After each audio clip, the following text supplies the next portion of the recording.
A very good evening and a warm welcome to our second edition of UBC News Tonight on this 27th day of June 2024. I'm Lauryn Masika Kazimoto. We started with our first headlining story this evening. Uganda's population now stands at 45.9 million people, with females reported at 51% and males at 49%. The Executive Director, Uganda Bureau of Statistics, Chris Mukiza, says the growth rate stands at 2.9%, down from 3.0% in 2014. Now, this was during the release of the preliminary results for the recently concluded National Housing and Population Census, where President Museveni detested birth control measures, urging Ugandans to desist from superstition. We have the details.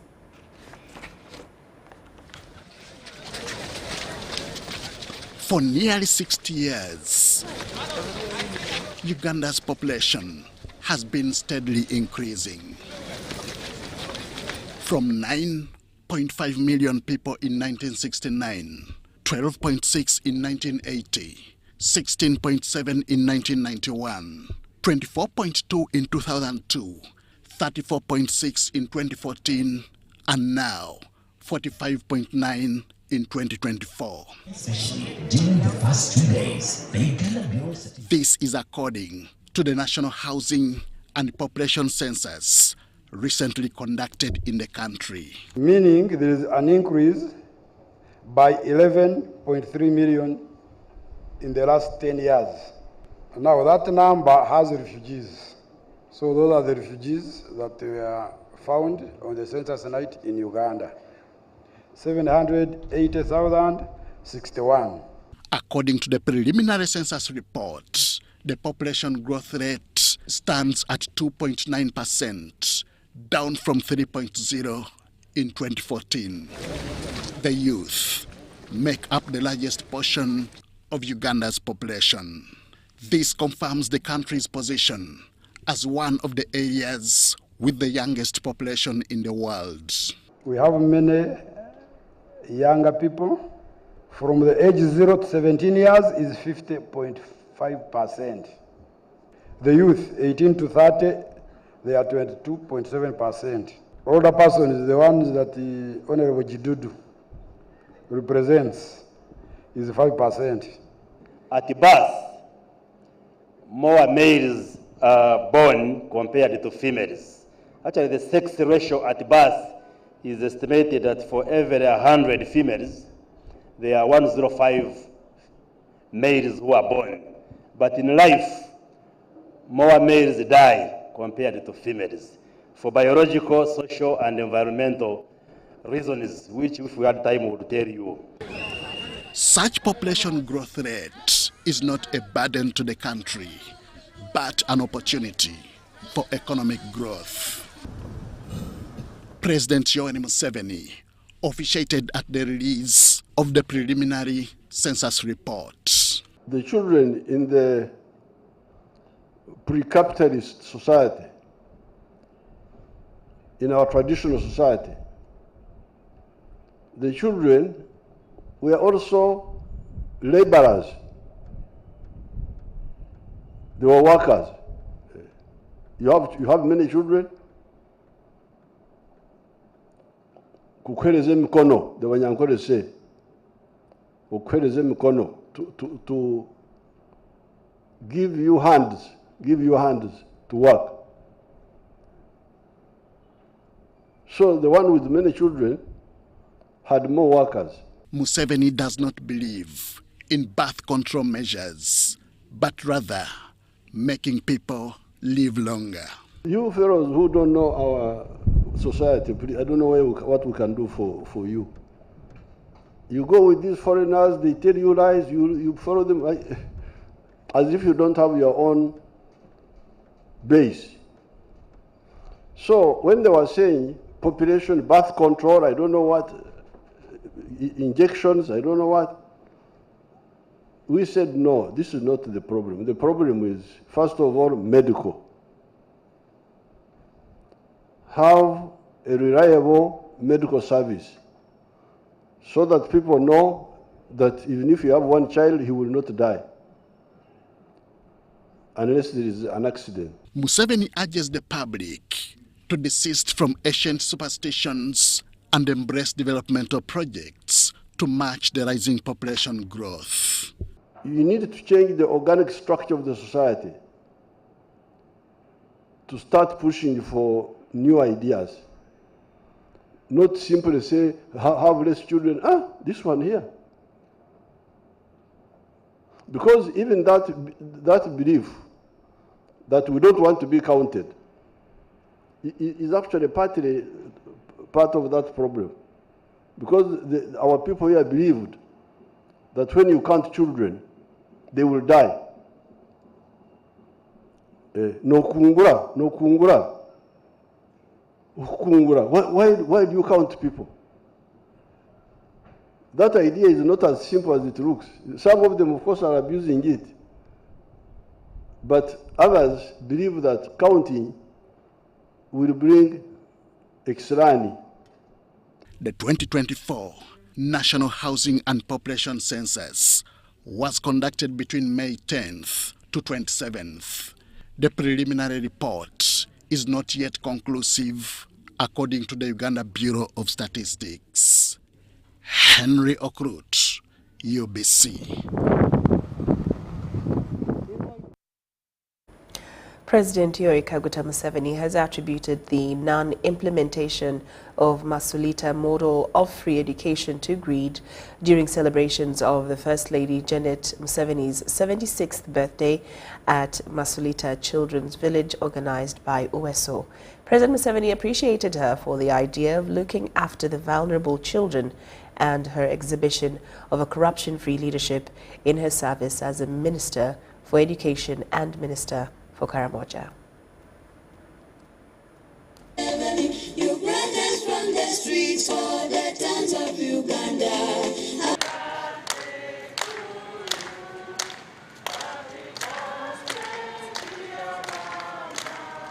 Uganda Women's Efforts to Save Orphans, an NGO, was started in 1986 by the First Lady Janet Museveni with other women from different districts of Uganda to support the vulnerable children, especially those orphaned as a result of the Liberation War and HIV and AIDS, to have a better life. UESO decided to celebrate with Janet Museveni her 76th birthday at the Children's Village in Masolita to appreciate her for moving with them this journey. The First Lady Janet Museveni recounts how she conceived the idea of starting this NGO after visiting the reception center of children in Masolita. But I went to that reception center at the end of the day. It was getting dark. And the children, seeing the lights of the cars, they ran out to see who could come to their place.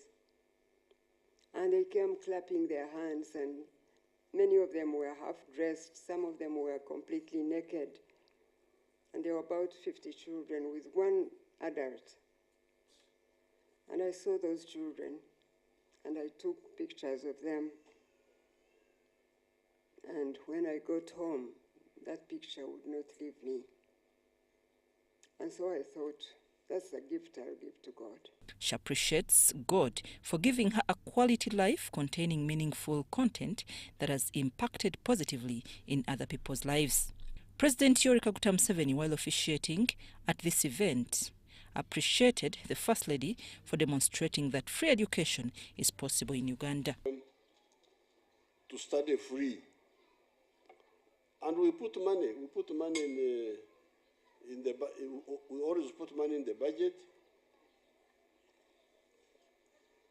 to pay for the costs of education. But the local leaders and even you, the MPs, you don't follow that one up. So we spend money, but the teachers, because they are looking for money, they think the children are a business to get money from. Where did the 7 million go? They dropped out of school. Dropped out of school, why? Because of the charges imposed by the teachers and the politicians who fail to implement the government program. We want to use force to implement that program, but we are going carefully. We want to, first of all, because they give excuses that the money what we call the per capita, the money we send per child, they say it's not enough. Okay, let's study and see how much more can we add. So he said he did not like the idea of Janet joining politics in the first place, but says she exhibited a corruption-free leadership. Us a long life. So I congratulate Nama and thank God for her. USO for the last 38 years has been able to look after 150,000 orphaned and street children. Early this year, the organization resettled 309 children back to Karamoja. We have 309 children who are taken back to Karamoja in Napak. They are in primary schools. They are studying. Thank you to come to this situation where we are. All the children were put in the right places, and we remained with a manageable number of these children who are 115. They are here on this ground, and they're the ones we are looking after. The organization going forward wants to reach a level of creating projects that can run USO, and a number of partners, including the president, have come forward to support this. Decent Africa, represented by Honorable Joyce Sebugwao, have recognized Janet with an award of decency. Your outstanding achievements and your constant commitment to upholding the values of decency and integrity, it is my great honor to present you with the topmost decent First Lady of Africa 2024 award. Thank you very much. Dan and your team, if you could come, play us a special. All founders of USO have been recognized. I'm Nafka Farida and Juman Samba in Wakiso.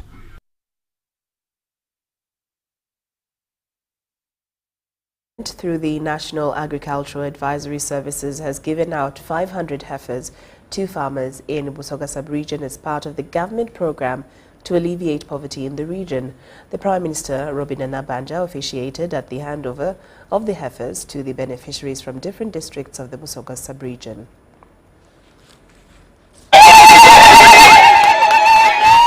Zainab Nachisige, a mother and a resident of Iganga district, depends on farming to make a living and education of her children. Despite several government interventions to alleviate poverty from Busoga, the region remained ranked one of the poorest. As part of the government interventions to fight poverty in Busoga, the region's members of parliament appealed to President Yoweri Museveni to provide them with heifers to deal with the problem.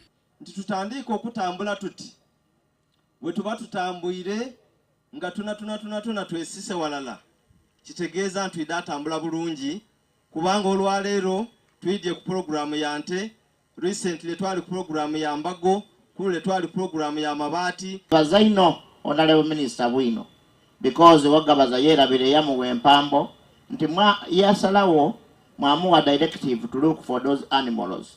Honorable minister bwino babuzanga kyokoze okoze ebintu bingi engudo nakinaki aya above all. You made it. This special intervention of Busoga sub-region is being coordinated by NADS under the Ministry of Agriculture, Animal Industries and Fisheries. President Museveni ne yalagira ministry yange okuleeta ebyayo mu Busoga. Awutasana awo. Ate yalagira lufainuma lwa member ba parliament. NADS was provided with funds to procure heifers as an alternative source of income for farmers in these regions, and the Minister of Agriculture asked NADS to procure 500 heifers for distribution to farmers in this region. The handover ceremony saw beneficiaries from various districts in Busoga receiving the heifers with gratitude and optimism. The Prime Minister Robin Anabanja said the heifer intervention for Busoga sub-region is in line with the government program for wealth creation, a foundation for building wealth and improving quality of life for people of Busoga. Intervention by government in the area of livestock is aimed at increasing production and productivity of priority livestock for improved household food, nutrition and income security, as well as export earnings in the case of livestock and livestock products such as milk and beef. The heifer distribution project will also extend to the regions of Bukedi and Chigezi. Mary Namkose, Jingo Francis, UBC News. Parliament will on Tuesday next week break off from the ongoing recess to consider the returned Appropriation Bill 2024. The President returned the bill, which seeks to allow government to spend funds from the Consolidated Fund to finance 72.136 trillion budget for financial year 2024-25. The President questioned how some funds, to the tune of 750 billion, were reallocated by MPs without formal process. The move by the President has caused mixed reactions by the members of Parliament, as some have questioned the spirit.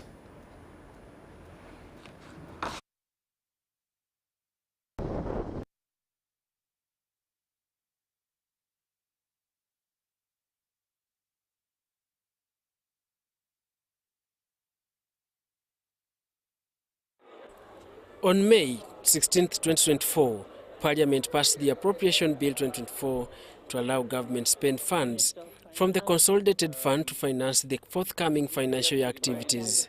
The ayes have it. With days left to the start of the financial year 2024-2025, President Yoweri Museveni, in his wisdom, disagreed with some of the contents of the bill. We're waiting to get his comments so that we can understand his wisdom or otherwise in returning this bill.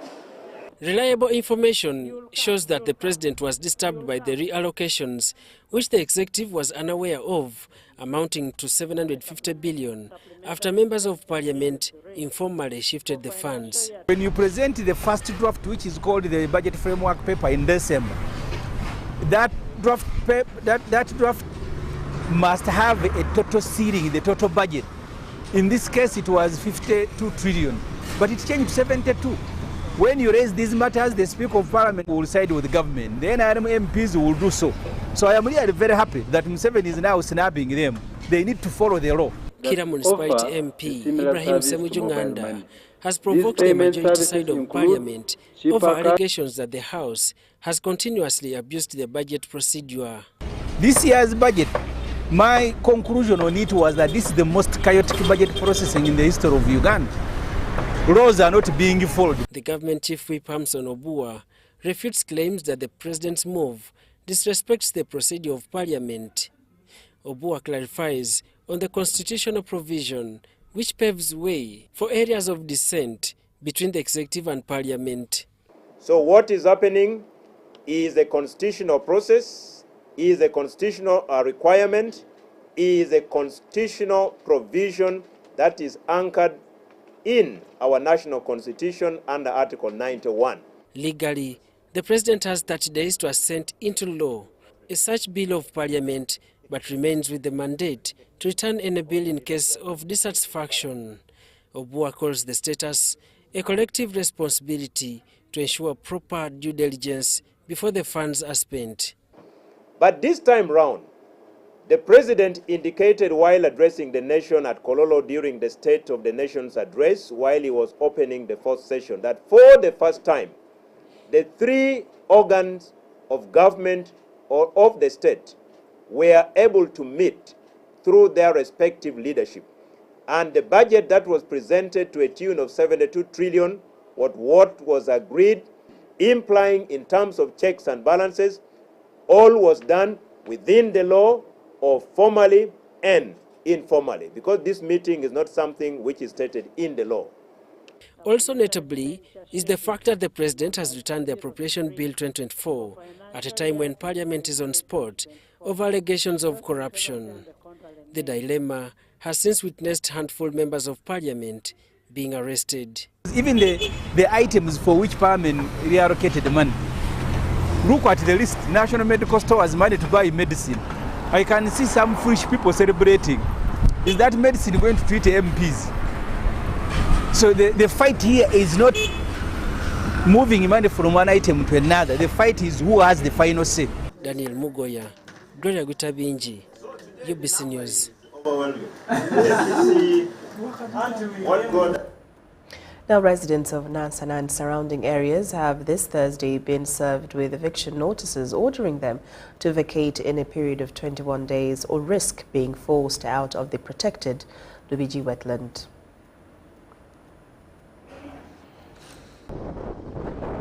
As the National Environment Management Authority continues to sweep encroachers off the Lubiji wetland, the affected persons have accused NEMA for acting with impunity.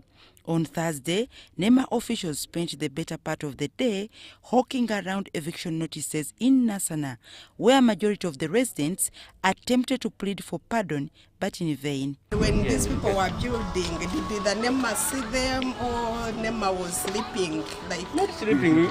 Uganda is very big. And just the same way when you're going to build a building, you go to the physical planner. We are long, but also NEMA is long. So in this case, NEMA is long, we are also long. What are we going to do, and how are we going to harmonize the long, both long? We deal with medical. Yes. I've dealt with it sometime back. When you are going to establish this, you first go. You follow the due diligence. I have it. You go to the same way you got the license before building. It was supposed to be the same way, because this is a wetland. You first ascertain whether it is a wetland or not. This man, whose structure was remaining with just final touches, had no kind words for the NEMA team. If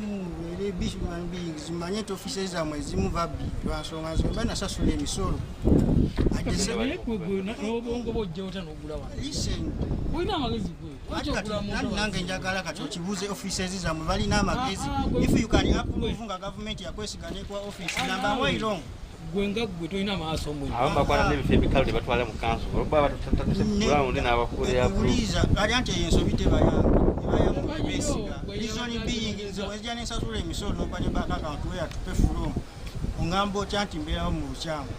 For homes where owners were absent, NEMA officials were seen pushing eviction notices through any visible openings, especially under the doors.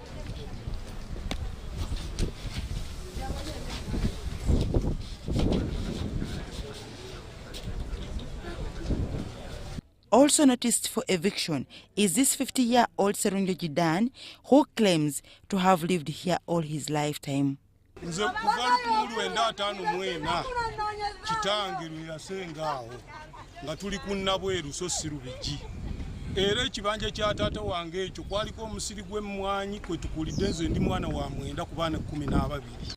Like others, Serunjoji has barely 3 weeks to become homeless.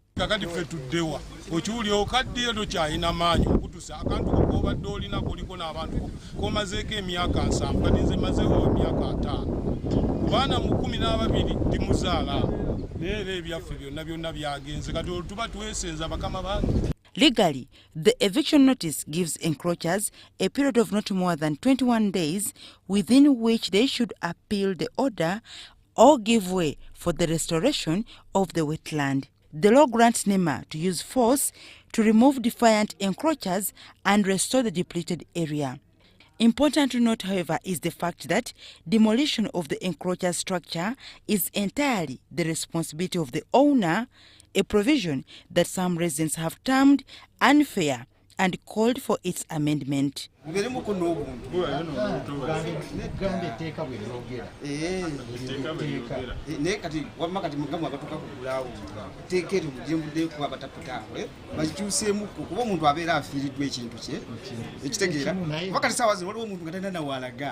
ate omugambe oli salina na busobozi bugenda kumenyawo ennyumba kati nzinza okuba nze nga amaanyi galina gasobola okumenyawo ennyumba naye waliyo omuntu nga mukadde takyalina maanyi ate ojja omugambe musimanyi oba kusaana togimenyeewo ennyumba mbw ate we bagimenya ate gosasula mubagambe bannamateeka bamwe bakyuseemu oba mwe mutuuka kugulaawo ne mumanya ebiri mu bantu babeera eri mu ofiisi kugira mbuto bati naye tebamanya kirimu ki mubabuulira. Dorcas Kimono, UBC News. Thank you very much, Dorcas Kimono. Now, Uganda joined the rest of the world to commemorate World Clubfoot Day under the theme, Every Child Deserves a Healthy Start, Bridging Gaps in Congenital Anomalies Care in Uganda. The day is aimed at creating awareness and giving attention to the public health and also the burden of clubfoot. It's a negative social and economic effects as well.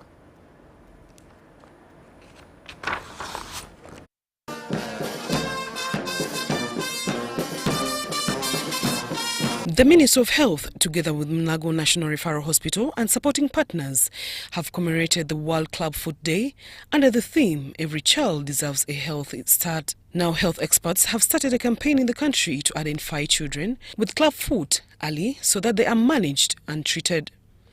The Director of Health Services Curative at the Ministry of Health, Dr. Charles Olaro, noted that the ministry is in the process of moving clubfoot centers in all regional hospitals in the country to ease on the burden. So we have this assignment of what? Finding missing cases. Let's get those cases done.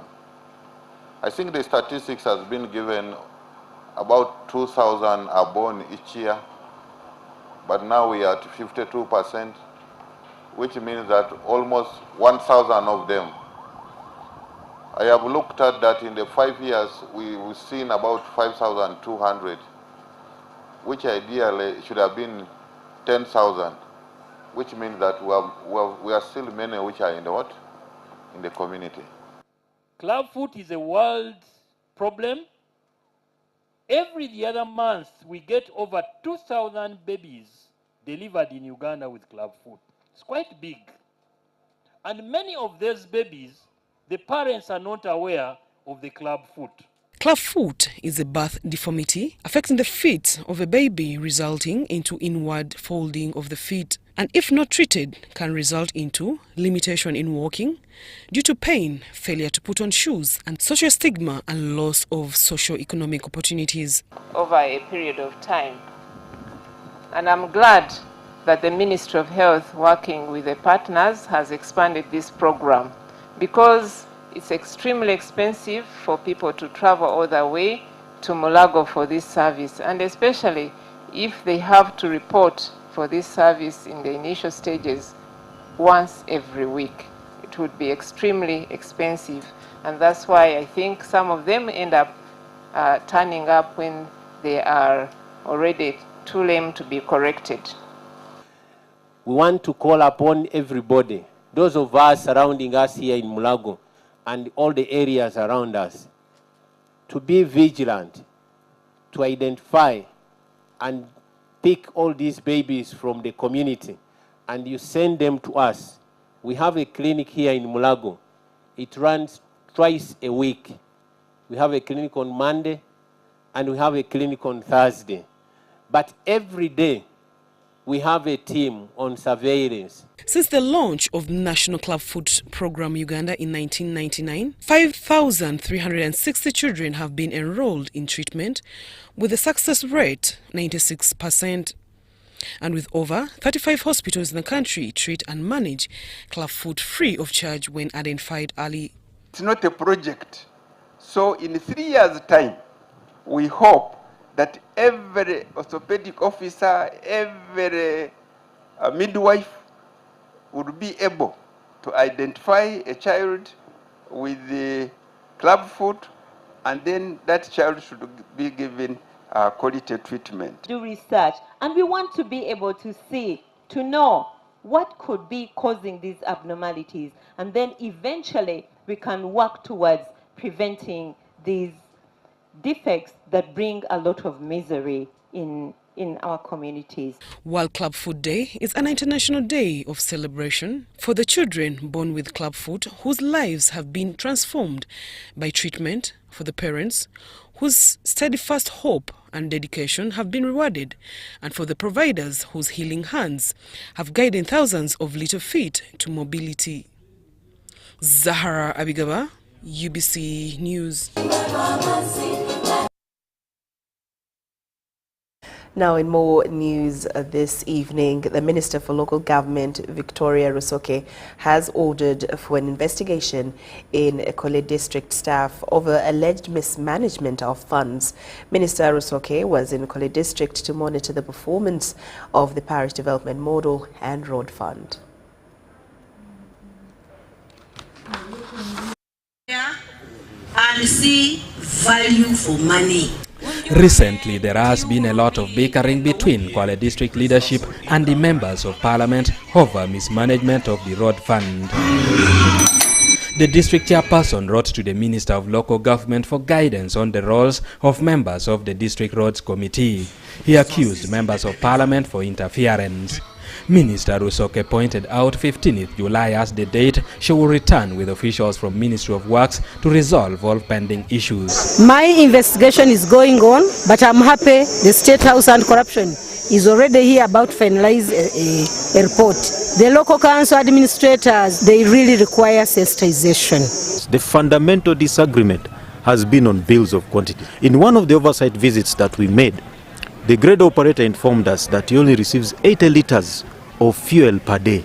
But when we checked on the bills of quantity, it was showing 160 liters of fuel, meaning more than half of the fuel that is on the BOQ is actually not being utilized. It's ghost fuel. But again, when the members of parliament come in the district road committee, they put off all these priorities given by the district council, and they want their own choices of road, contrary to the representative positions of members of the district council. And that now brings a conflict. So the district local government performance for Kwale has come down. So we don't want to see this trend continue. That's why we want the input of the ministers. So I give the microphone to the cow. The minister also tasked the chief administrative officer to clarify on claims by lower local governments over failure to remit their local service tax. The town council was expecting 9 million but received only 500,000. We indeed remitted that money to the lower local governments, and we have evidence to that effect. Tell me how much were we given?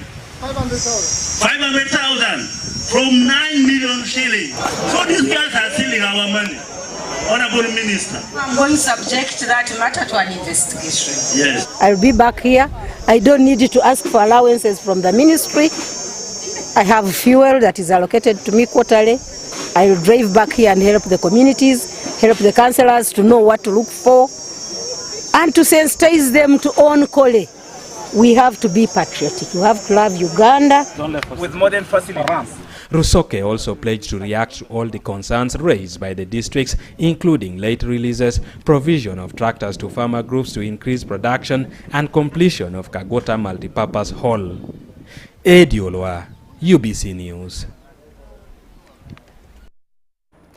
The Ministry of Education and Sports, with support from the Korean International Cooperation Agency, is implementing the capacity building for industry demand-based technical, vocational and education and training project in Uganda.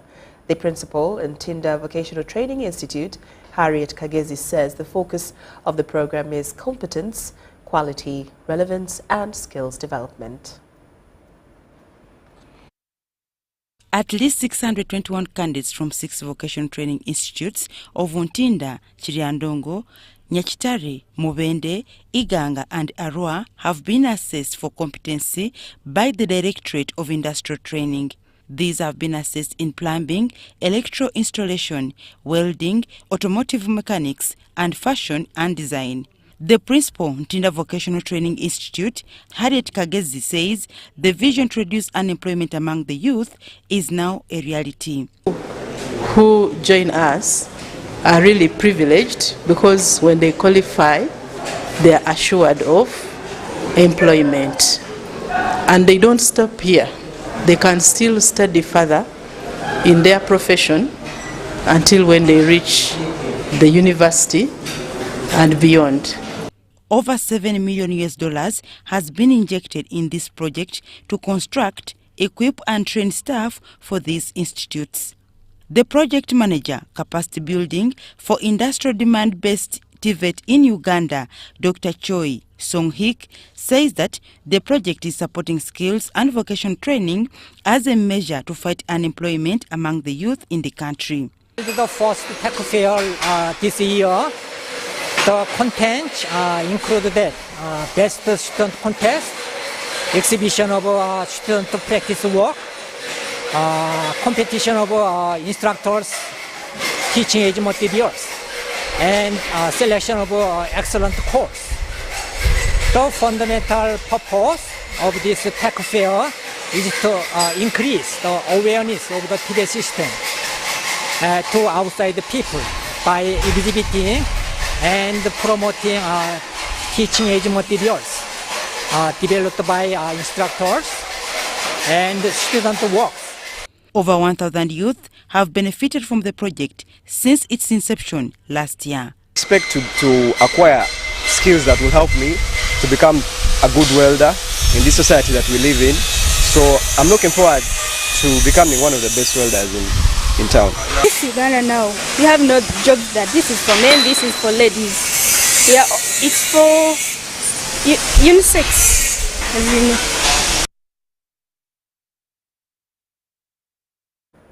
A digital application job portal has been innovated at Isabat University with an aim of bridging the gap between industry and academia. While launching this tool, the Deputy Executive Director of the National Council of Higher Education, Reverend Canon Alex Mugisha Kagume, says this will ensure that graduates are fully prepared for the job market. The Job Connect Festival attracted leading industry segments from Uganda, showcasing a diverse array of opportunities in sectors crucial to the nation's economic landscape. The aim was to connect final year students with potential employers, providing a platform for networking, skill development and job opportunities. This portal, we are connecting them to the employers. So the employers get all their CVs, they get all the qualifications they have obtained, whatever they need. So they are able to know and then see how to do the placement. Our students who have been given various training by our deans, registrars and faculties for preparing their CVs. We have conducted workshop for the preparation of CVs. We also conducted various seminars for their personality development and grooming to face the interview technique and other various personality development for them. Deputy Executive Director, National Council for Higher Education, Reverend Canon Alex Mugisha Kagume says this digital application is a crucial step in ensuring that graduates are accurately represented and matched with appropriate job opportunities. You see, there hasn't been any initiative in terms of creating that center. And now, Isabat is coming up with a digital application that can be a replica of a job center. So this platform now will serve in part as a job center, where the person who has skills and knowledge can go and look, and also where the employer who wants that knowledge can also go and look. The newly launched job portal will facilitate the identification of qualified skills and meet the current job requirements by effectively matching candidates with suitable job opportunities. The job portal will help the students to come up to the level of industry. So industries are growing on day by day. So the job portal will help them to reach the highly skilled, competitive, multi-talented personalities, and they can able to make sure that they can get the jobs in a desired level. The username, which will be the roll number, and then the password will be generated by the student himself or herself. After which, all the requirements according to the job are well assimilated into that system. Participating companies were awarded with certificates, where UBC was among. Irene Faith Nantongo, Mary Namukosi, UBC News.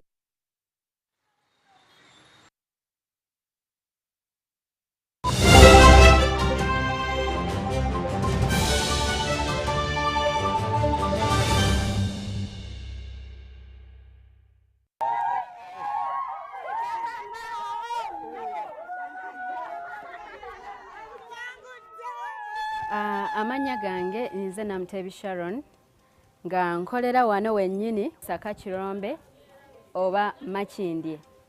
Empangula gye nawanguddemu ssente mbadde nga nkozesa mobile money nga nsindika school fees w'omwana ku ssomero.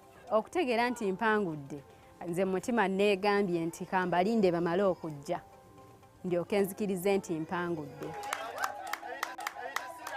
Kyennyinza okubagamba nti si byabafere weewaawo abafere gye bali naye ennamba eri emu yokka era bw'eba ekukubidde omanya eyo si yabafere. Mpulira bulungi nnyo nnyo nnyo era ndi musanyufu nnyo. Naye MTN mobile money mbebaza nnyo mwebale nnyo mwebalire. Together we're unstoppable. The Deposit Protection Fund of Uganda was established by the government of Uganda with a mandate to pay depositors a protected limit of 10 million Uganda shillings in the event that their financial institution is closed by Bank of Uganda. Accordingly, depositors of the closed Mercantile Credit Bank Limited are hereby informed that DPF has commenced payment through mobile money to individual account holders whose account balances were 1 million Uganda shillings or less.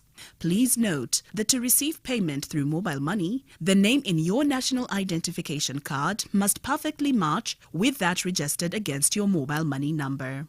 Payment of individual account holders whose deposits were above 1 million Uganda shillings but up to 10 million Uganda shillings who submitted accurate national identification numbers shall commence on Monday, the 1st of July 2024 and shall be made through Stanbic Bank, Lugogo branch. Depositors should go to the bank after receipt of an SMS notification. Please present your valid original national ID to the bank. Company, joint and trust account holders are required to start submitting their details to the Deposit Protection Fund with effect from Monday, 8th July 2024 to allow verification before payment. Visit our website www.dpf.or.ug for more information about the requirements. Please note that payment of the protected deposits to all categories of depositors listed above shall be made less any outstanding loans or any other obligations to the bank. Payment of deposit amounts in excess of the protected limit of 10 million Uganda shillings shall be handled by Bank of Uganda in line with Section 105 of the Financial Institutions Act 2004 as amended. For any inquiries, please contact DPF on +256 312 206 400 or WhatsApp on 0709 015 012 or email info@dpf.or.ug. Hi, my name is Rachel Nduwuchiri and I am a Ugandan actress and the winner of the Africa Monologue Challenge 2023. Now, thanks to your immense support, the Africa Monologue Challenge Season 2 is coming to Uganda between July 25th and August 20th. Africa Monologue Challenge is looking for passionate Ugandan storytellers to take part in a Pan-African short film that will showcase Uganda to the rest of the world. To be a part of this, all you have to do is weave a captivating narrative that captures Uganda's cultural heritage while fostering connections between 10 diverse individuals from 10 African countries. This short film will be shared to over 50 film festivals. Now, to find information on the AMC 2024 finalists, visit www.africamonologue.com. Please submit your short script, which should be 10 pages for a short film between 10 to 15 minutes, to africamonologue@gmail.com before 30th June 2024. Now, let's talk about rewards. The selected script will have the writer's full name in the end credits. You will get a chance to collaborate with amazing filmmakers from all over the world. You will get a small token for your creativity, and you remain with full ownership of your script. Let's work together to create a Pan-African film that will echo African stories throughout the world.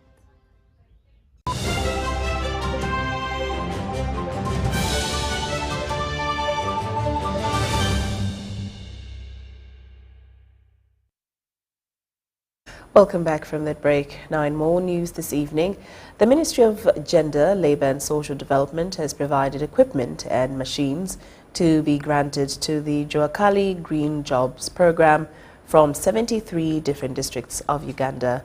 These grants will be handed over on the 28th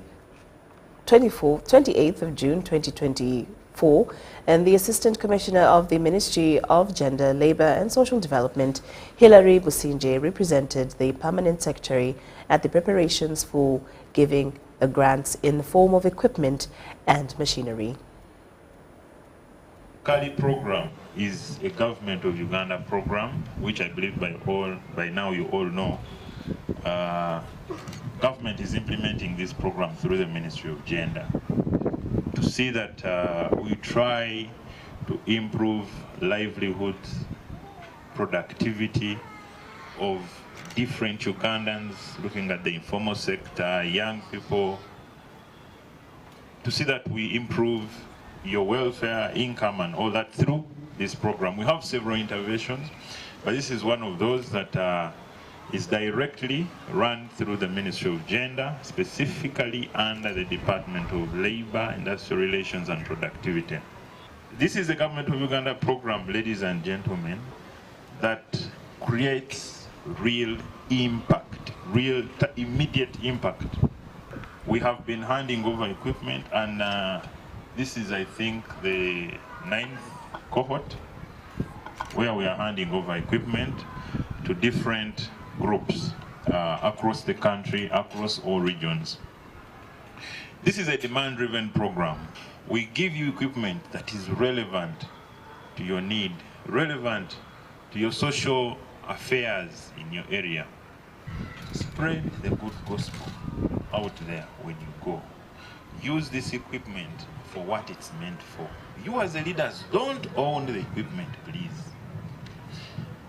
We are saying that to receive this, you apply at least, you must be registered in a group of 5 and more people. If you have come today here to receive the equipment on behalf of your group,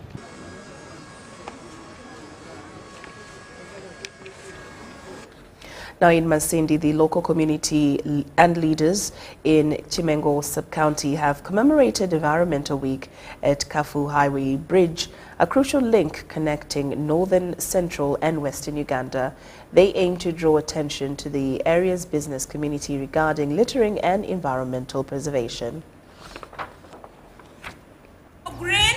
Green! Masindi Environment Team and community leaders in Kimengo sub-county launched Environmental Week at Kafu Highway Bridge, attracting the business community in the area. The site was chosen for its connectivity to northern, central and western Uganda, boosting the food business for travelers across the country. They collected garbage and sensitized communities on preserving water bodies from contamination, encouraging locals to stay away from the water bodies to avoid wildlife-human conflict. What we are doing is within the presidential directive on restoring our wetlands, our environment. And the CAFO is one of the areas where we are going to have a lot of interventions. Because CAFO is a center for vehicles going to Gulu and vehicles going to Masindi, and it's an eating place. So we need these people to clean their area, to keep it clean. We need these people to green their area because they need shade. John Biaruhanga, a resident, emphasized the importance of tree planting to maintain a clean and preserved environment.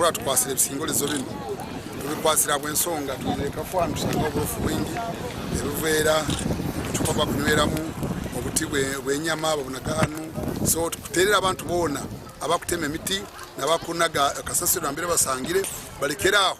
Mugisa Vincent, the LOC1 chairperson, Chibanja Kafu, expressed concern about the misuse of water bodies, warning residents about the risks of attacks by wild animals.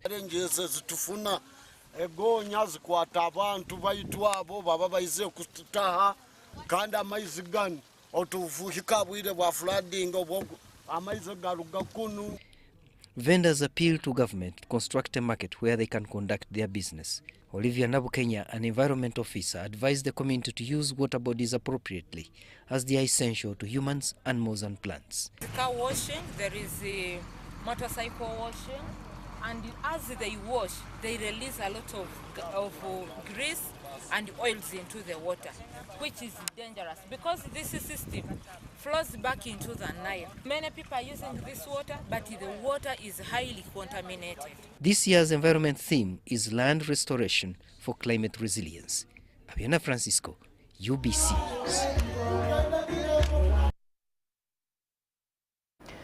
Top officials from the National Identification and Registration Authority, NIRA, and the Department of Citizenship and Immigration have allayed the fears of the minority Chotara community in Uganda on allegations of being left out in the forthcoming national registration exercise, which is scheduled to kick off within the next few weeks.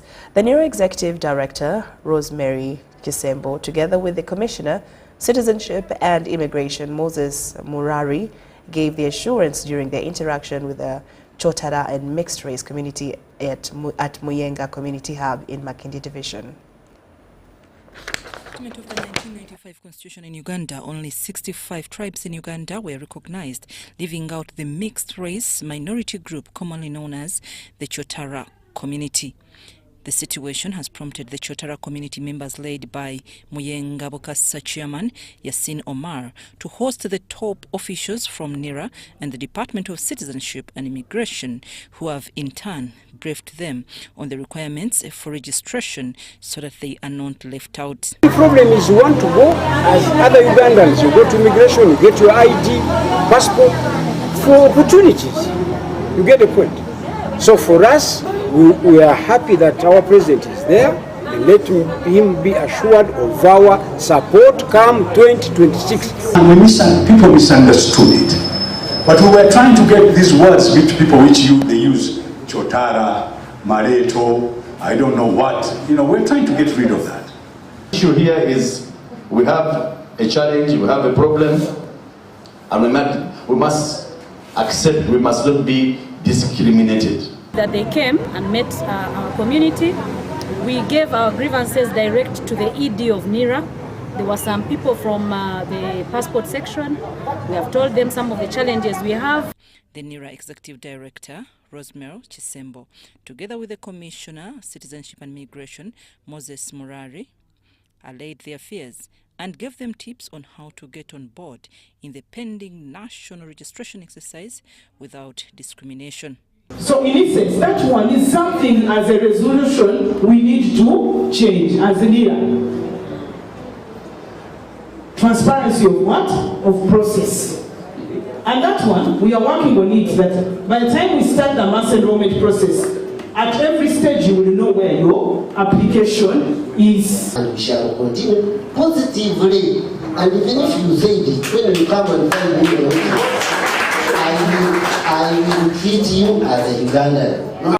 Some members expressed their discontent on the present system of acquiring national identification documents. Requesting the NIRA people to read our documents which will be sent to them. Okay. So many times I've been to Bololo, you take your documents, they just shun them into the file and they ask you to bring another document.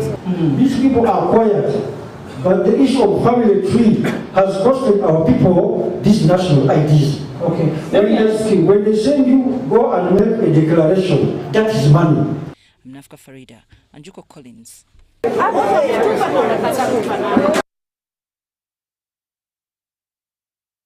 Well, UBC News Tonight takes a very short break, but return with more stories after the break.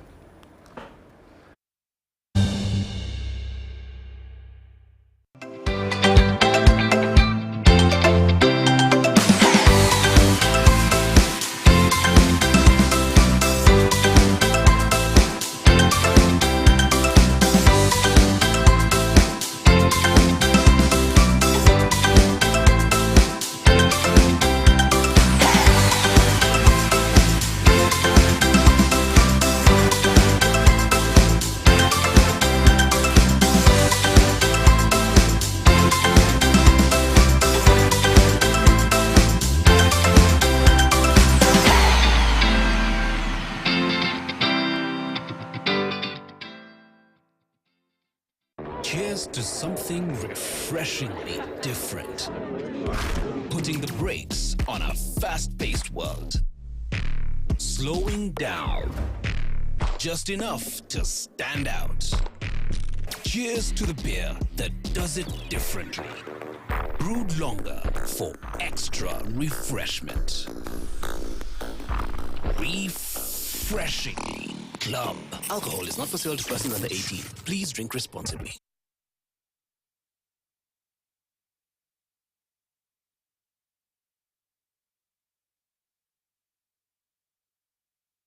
Cheers to something refreshing.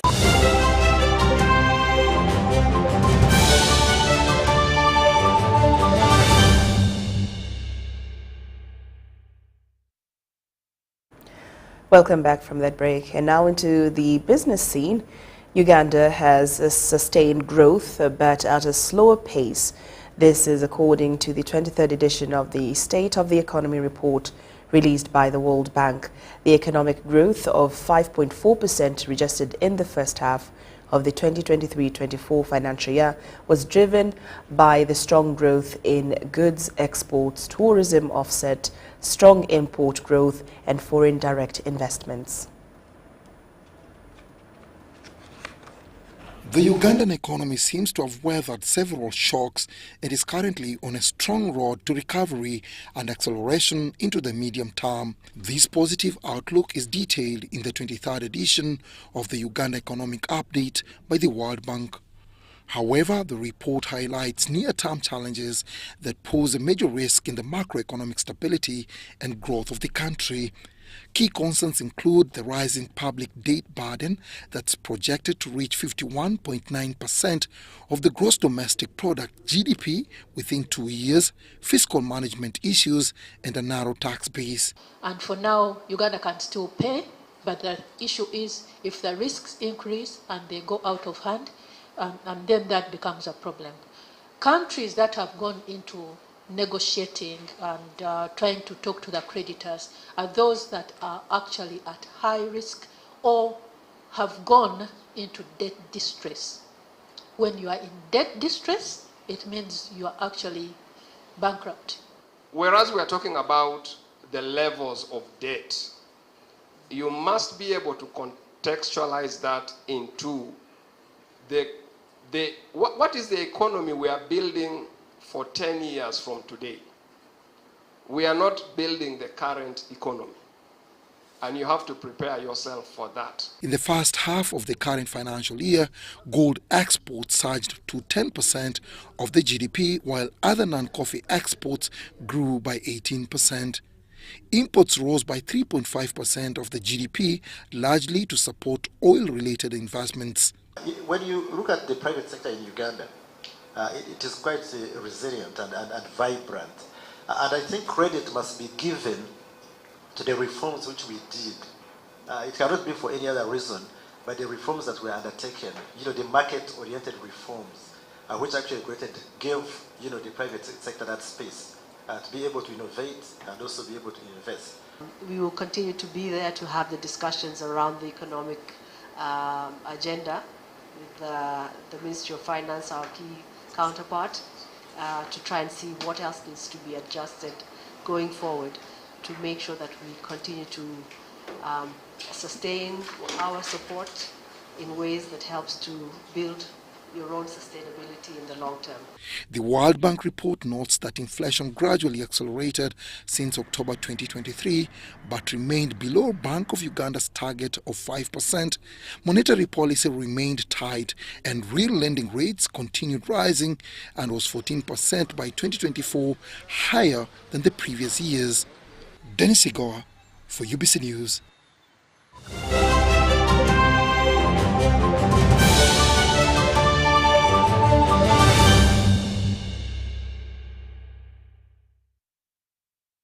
And into the world of sports, the 2024 Caring Hearts School Premier League has entered Match Day 3 with the action at Kagula Hill in Kachiri, Wakiso district. Football fans that follow the Caring Hearts Schools Premier League have been treated to a classic as Liverpool walloped Chelsea 6-4 at Kagula Hill in Kakiri, Wakiso district.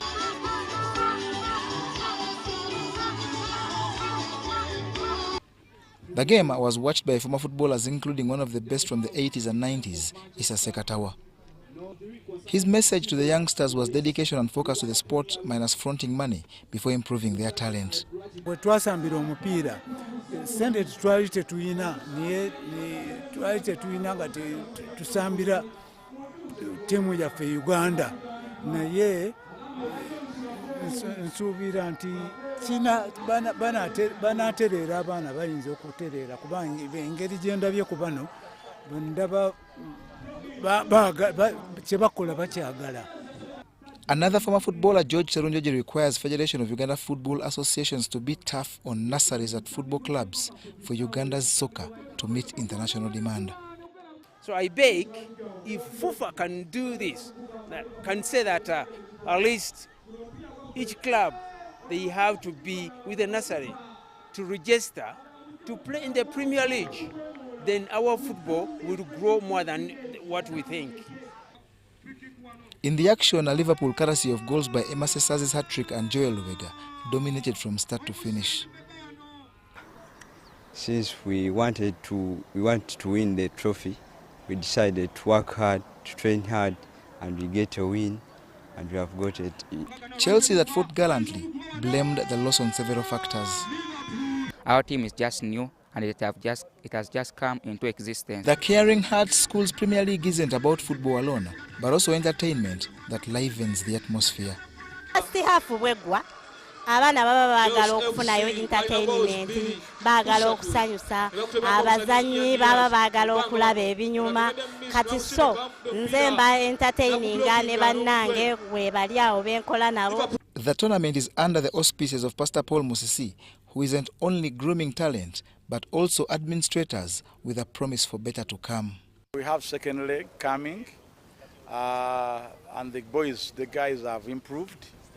And we think the coach is doing something good to come back to the basics, control the ball, pass it, position yourself, score. As it stands, Liverpool top the standings with 4 points, with Chelsea in second on 3, with the other positions yet to be determined after hearing of several petitions. Action in this league of 6 teams, including Arsenal and Aston Villa, continues next Wednesday, with Manchester City facing Manchester United.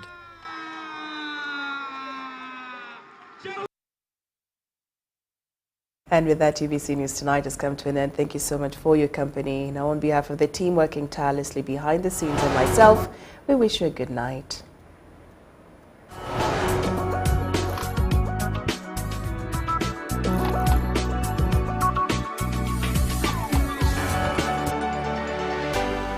UBC, inspiring Uganda.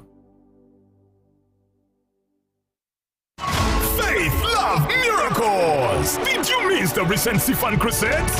Don't worry! Christ for All Nations bring you 7 crusades closer to you. Powerful divine deliverance from bondages, yokes and curses. Salvation of souls, family restorations and miraculous healings. Don't miss Kampala Nubaga District, Tororo, Pabo, Kaliro, Masindi, Soroti and Bidibidi Refugee Camp Crusades from June 24th to July 15th, 2024. Come and receive your miracle!